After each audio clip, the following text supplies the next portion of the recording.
spécialement pour les femmes. C'est un message qui vient d'une femme espagnole qui a aussi vécu une dictature où les femmes étaient vraiment sans droit. Et justement, du fond de l'espoir, de la capacité du peuple et notamment des femmes qui sont les cœurs, la force de ces peuples-là,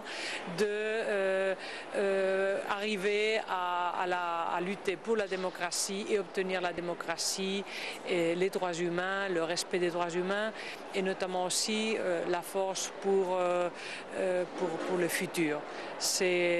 Nous l'avons vécu en Espagne, alors de cet espoir, j'ai pu connaître juste 24 heures parce que c'était une délégation très surveillée, comme vous avez pu comprendre, Téhéran, il y a des années, ce n'était pas maintenant après la grande répression, mais il y a des années.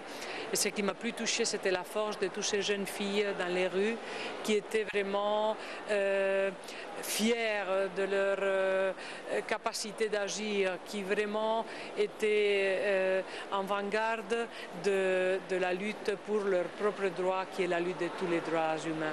Alors c'est pour cela que pour ce 8 mars 2010, du Parlement européen, on voudrait bien appuyer. Vous avez tous nos supports, toute notre aide et surtout pour vous dire ne désespérez pas, votre lutte est la nôtre et vous obtiendrez la victoire, ça c'est sûr. Et c'est pour cela que pour toutes les femmes iraniennes, notre plus grande solidarité